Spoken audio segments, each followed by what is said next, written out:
ಪ್ರಧಾನಿ ನರೇಂದ್ರ ಮೋದಿ ವಿರುದ್ಧ ಕಾಂಗ್ರೆಸ್ ರ್ಯಾಲಿಯಲ್ಲಿ ಬಳಸಿದ ವಿವಾದಾತ್ಮಕ ಹೇಳಿಕೆಗೆ ಬಿಜೆಪಿ ನಾಯಕರು ಖಂಡಿಸಿದ್ದಾರೆ. ಸಂಸತ್ತಿನಲ್ಲಿ ಬಿಜೆಪಿ ನಾಯಕರು ಈ ವಿಷಯ ಪ್ರಸ್ತಾಪಿಸಿದ್ದು, ಅನುಚಿತ ಭಾಷೆ ಬಳಸಿದ್ದಕ್ಕಾಗಿ ಸೋನಿಯಾ ಗಾಂಧಿ ಮತ್ತು ರಾಹುಲ್ ಗಾಂಧಿ ಕ್ಷಮೆಯಾಚಿಸಬೇಕು ಅಂತ ಒತ್ತಾಯಿಸಿದ್ದಾರೆ. ಪಕ್ಷದ ಉನ್ನತ ನಾಯಕರ ಸಮ್ಮುಖದಲ್ಲಿ ಕಾಂಗ್ರೆಸ್ ಸಂಸದರು ಪ್ರಧಾನಿ ಅವರ ಬಗ್ಗೆ ಬಹಿರಂಗವಾಗಿ ಮಾತನಾಡುವುದು ರಾಜಕೀಯ ಇತಿಹಾಸದಲ್ಲಿ ಅತ್ಯಂತ ವಿಷಾದದ ಸಂಗತಿ ಅಂತ ಹೇಳಿ ವಾಗ್ದಾಳಿಯನ್ನು ನಡೆಸಿದ್ದಾರೆ.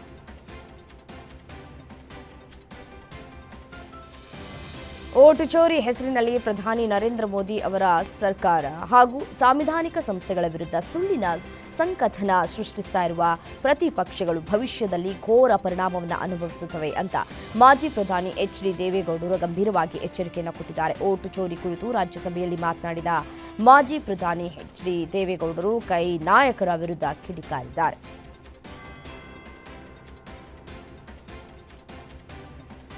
ಓಟು ಚೋರಿಯಾಗಿಲ್ಲ, ರಾಹುಲ್ ಗಾಂಧಿಯ ದಿಮಾಗ್ ಚೋರಿಯಾಗಿದೆ ಅಂತ ಕೇಂದ್ರ ಸಚಿವ ಸಂಸದ ಪ್ರಹ್ಲಾದ್ ಜೋಶಿ ವಾಗ್ದಾಳಿಯನ್ನು ನಡೆಸಿದ್ದಾರೆ. ಮತಗಳ್ಳತನದ ವಿರುದ್ಧ ಕಾಂಗ್ರೆಸ್ ದೆಹಲಿಯಲ್ಲಿ ನಡೆಸಿರುವಂತಹ ಪ್ರತಿಭಟನೆ ವೇಳೆ ಪ್ರಧಾನಿ ಮೋದಿ ವಿರುದ್ಧ ಘೋಷಣೆ ಕೂಗಿದ ಬಗ್ಗೆ ಪ್ರತಿಕ್ರಿಯಿಸಿದ ಜೋಶಿ, ಕಾಂಗ್ರೆಸ್ ಪಕ್ಷದಲ್ಲಿ ಎಸ್ಐಆರ್ ನಡೆಸಬೇಕು, ಇದು ನಡೆಯುವವರೆಗೂ ಯಾವುದನ್ನ ಸರಿಪಡಿಸುವುದಕ್ಕೆ ಸಾಧ್ಯವಿಲ್ಲ.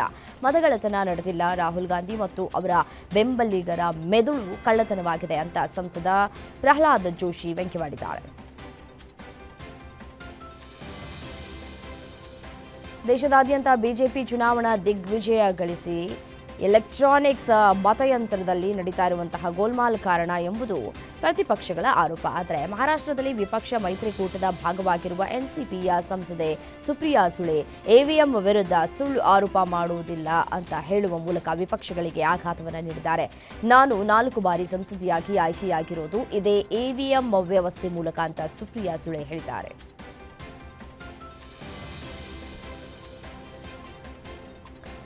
ಬಿಜೆಪಿಯ ನೂತನ ರಾಷ್ಟ್ರೀಯ ಕಾರ್ಯಾಧ್ಯಕ್ಷರಾಗಿ ನಿತಿನ್ ನಬೀನ್ ನೇಮಕಗೊಂಡಿದ್ದಾರೆ. ಇದರೊಂದಿಗೆ ಬಿಜೆಪಿಯ ಇತಿಹಾಸದಲ್ಲಿ ಈ ಹುದ್ದೆಯನ್ನು ಅಲಂಕರಿಸಿದ 2ನೇ ವ್ಯಕ್ತಿ ಎನಿಸಿಕೊಂಡಿದ್ದಾರೆ. ಮುಂದೆ ಅವರು ಬಿಜೆಪಿ ರಾಷ್ಟ್ರೀಯ ಅಧ್ಯಕ್ಷರಾಗಿ ಆಯ್ಕೆಯಾಗುವ ಸಾಧ್ಯತೆ ಇದೆ ಅಂತ ಮೂಲಗಳು ತಿಳಿಸಿವೆ.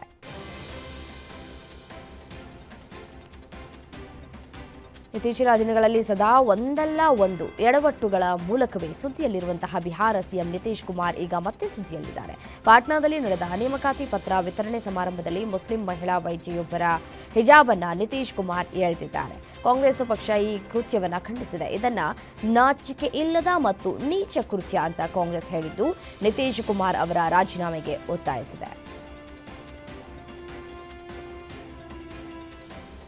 ಕಾಂಗ್ರೆಸ್ ಪಕ್ಷದ ಮತಗಳ್ಳತನ ಆರೋಪಗಳಿಂದ ಜಮ್ಮು ಮತ್ತು ಕಾಶ್ಮೀರದ ಮುಖ್ಯಮಂತ್ರಿ ಒಮರ್ ಅಬ್ದುಲ್ಲಾ ಅಂತರವನ್ನು ಕಾಯ್ದುಕೊಂಡಿದ್ದಾರೆ. ಇಂಡಿಯಾ ಬ್ಲಾಕ್ಗೂ ಈ ವಿಷಯಕ್ಕೂ ಯಾವುದೇ ಸಂಬಂಧವಿಲ್ಲ ಅಂತ ಸ್ಪಷ್ಟಪಡಿಸಿದ್ದಾರೆ. ಪ್ರತಿಯೊಂದು ಪಕ್ಷಕ್ಕೂ ತನ್ನದೇ ಆದ ಕಾರ್ಯಸೂಚಿ ರೂಪಿಸಿಕೊಳ್ಳುವಂತಹ ಸ್ವಾತಂತ್ರ್ಯವಿದೆ ಅಂತ ಅವರು ಹೇಳಿದ್ದಾರೆ.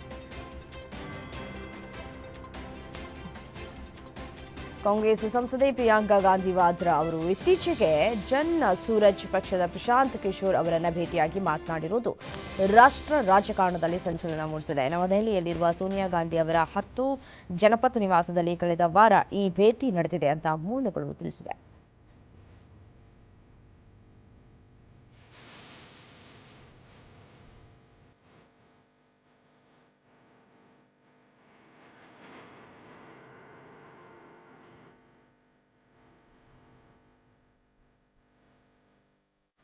ದೆಹಲಿಯಲ್ಲಿ ವಾಯು ಮಾಲಿನ್ಯದ ಬಗ್ಗೆ ಜಾಗೃತಿ ಮೂಡಿಸುವ ಟಿಡಿಪಿ ಸಂಸದ ಅಪ್ಪಲಾ ನಾಯ್ಡು ಕಲ್ಲಿಸೆಟ್ಟಿ ಮಾಸ್ಕ್ ಧರಿಸಿಕೊಂಡು ಸಂಸತ್ತಿಗೆ ಸೈಕಲ್ನಲ್ಲಿ ಬಂದಿದ್ದಾರೆ. ದೆಹಲಿಯಲ್ಲಿ ಕಳಪೆ ಗಾಳಿಯ ಗುಣಮಟ್ಟದಿಂದ ಆರೋಗ್ಯದ ಪರಿಣಾಮವನ್ನು ಎದುರಿಸುವ ಕಾರಣ ವಾಹನಗಳ ಬದಲು ಸೈಕಲ್ಗಳನ್ನು ಬಳಸಿ ಅಂತ ಮನವಿಯನ್ನು ಮಾಡಿದ್ದಾರೆ.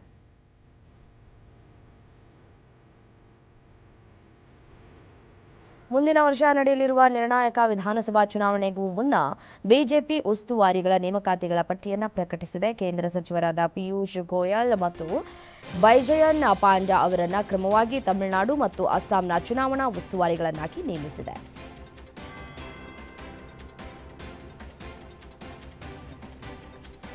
ಕೇರಳದಲ್ಲಿ ಸಿಪಿಎಂ ನಾಯಕನೊಬ್ಬ ಮಹಿಳೆಯರ ಕುರಿತು ಅಶ್ಲೀಲ ಹಾಗೂ ಅವಮಾನಕಾರಿ ಹೇಳಿಕೆ ನೀಡಿ ಭಾರೀ ವಿವಾದಕ್ಕೆ ಕಾರಣರಾಗಿದ್ದಾರೆ. ಮಹಿಳೆಯರು ಮನೆಯಲ್ಲೇ ಕುಳಿತು ಮಕ್ಕಳನ್ನ ಹೆರಬೇಕು ಎಂಬ ಅವರ ಹೇಳಿಕೆ ಸಾಕಷ್ಟು ಆಕ್ರೋಶಕ್ಕೂ ಕಾರಣವಾಗ್ತಾ ಇದೆ. ಮಲಪ್ಪುರಂ ಜಿಲ್ಲೆಯಲ್ಲಿ ನಡೆದ ಕಾರ್ಯಕ್ರಮವೊಂದರಲ್ಲಿ ಮಾತನಾಡಿದ ಆಡಳಿತಾರೂಢ ಸಿಪಿಎಂ ಸದಸ್ಯ ಸಹೀದ್ ಅಲಿ ಮಜೀದ್ ಮಹಿಳೆಯರ ವಿರುದ್ಧ ನಾಲಿಗೆ ಹರಿಬಿಟ್ಟಿದ್ದಾರೆ. ಈ ಮಾತು ತೀವ್ರ ಆಕ್ರೋಶಕ್ಕೂ ಕೂಡ ಕಾರಣವಾಗ್ತಾ ಇದೆ.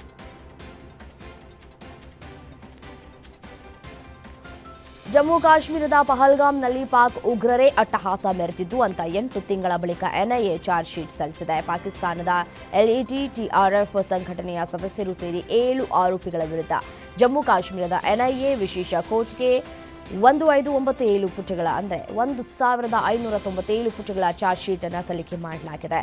ಪಾಕಿಸ್ತಾನಿ ಭಯೋತ್ಪಾದಕ ಸಾಜಿದ್ ಜಾಟ್ನನ್ನ ಪ್ರಮುಖ ಆರೋಪಿಯಾಗಿ ಉಲ್ಲೇಖವನ್ನ ಮಾಡಲಾಗಿದೆ.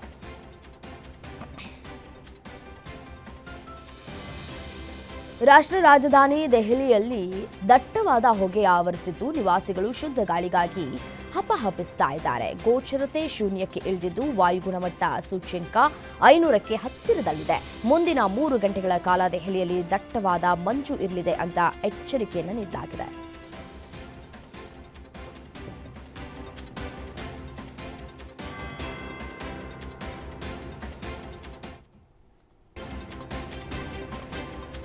ದೆಹಲಿಯು ವಾಯು ಮಾಲಿನ್ಯದಿಂದ ತತ್ತರಿಸ್ತಾ ಇದೆ. ಇದು ಮಕ್ಕಳ ಶಿಕ್ಷಣದ ಮೇಲೂ ಪರಿಣಾಮ ಬೀರ್ತಾ ಇದೆ. ಹೀಗಾಗಿ ದೆಹಲಿ ಸರ್ಕಾರವು 5ನೇ ತರಗತಿಯವರೆಗಿನ ಶಾಲೆಗಳನ್ನು ಮುಚ್ಚುವ ಆದೇಶವನ್ನು ಹೊರಡಿಸಿದೆ. ಮುಂದಿನ ಸೂಚನೆ ಬರುವವರೆಗೂ ಎಲ್ಲಾ ಶಾಲೆಗಳಲ್ಲಿ ದೈಹಿಕ ತರಗತಿಗಳನ್ನು ಸ್ಥಗಿತಗೊಳಿಸಲಾಗ್ತಾ ಇದೆ. ದೆಹಲಿ ಶಿಕ್ಷಣ ನಿರ್ದೇಶನಾಲಯ ಹೊರಡಿಸಿದ ಈ ಆದೇಶವು ದೆಹಲಿಯ ಎಲ್ಲಾ ಸರ್ಕಾರಿ, ಸರ್ಕಾರೇತರ ಮತ್ತು ಖಾಸಗಿ ಶಾಲೆಗಳಿಗೆ ಅನ್ವಯ ಆಗುತ್ತೆ.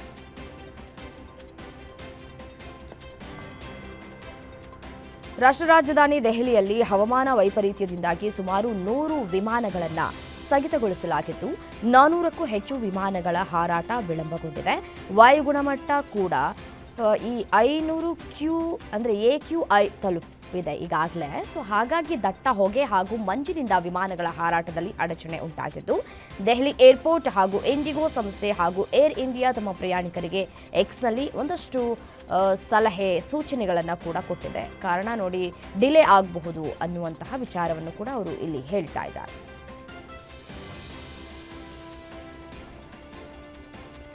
ಭಾರತೀಯ ನೌಕಾಪಡೆಗೆ ಮತ್ತಷ್ಟು ಬಲ ಬಂದಿದೆ. ಅಮೆರಿಕದಿಂದ ಮತ್ತೆ 3 ಅಪಾಚೆ AH-64R ಸೀಹಾಕ್ ಹೆಲಿಕಾಪ್ಟರ್ಗಳು ಸೇರ್ಪಡೆಗೊಳ್ಳಲಿವೆ.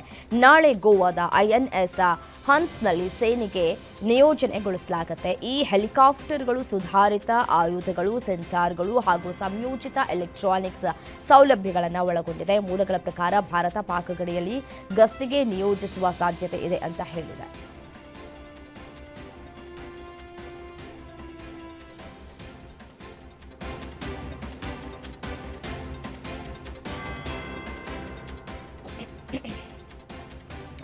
ಗ್ರಾಮೀಣ ಕುಟುಂಬಗಳಿಗೆ ಪ್ರತಿ ವರ್ಷ 100 ದಿನಗಳ ಕೂಲಿ ಉದ್ಯೋಗದ ಕಾನೂನುಬದ್ಧ ಖಾತರಿಯನ್ನು ಒದಗಿಸುವ ಮಹಾತ್ಮ ಗಾಂಧಿ ರಾಷ್ಟ್ರೀಯ ಗ್ರಾಮೀಣ ಉದ್ಯೋಗ ಖಾತರಿ ಕಾಯ್ದೆಯನ್ನು ರದ್ದುಗೊಳಿಸುವುದಕ್ಕೆ ಮತ್ತು ಹೊಸ ಕಾನೂನನ್ನು ತರುವುದಕ್ಕೆ ಸಂಸತ್ತಿನಲ್ಲಿ ಮಸೂದೆಯನ್ನು ಮಂಡಿಸುವ ಸಾಧ್ಯತೆ ಇದೆ ಅಂತ ವರದಿಯಾಗಿದೆ. ಹೊಸ ಶಾಸನವು ಕೆಲಸದ ದಿನಗಳ ಸಂಖ್ಯೆಯನ್ನು 100ರಿಂದ 125ಕ್ಕೆ ಹೆಚ್ಚಿಸುವ ಸಾಧ್ಯತೆ ಇದೆ.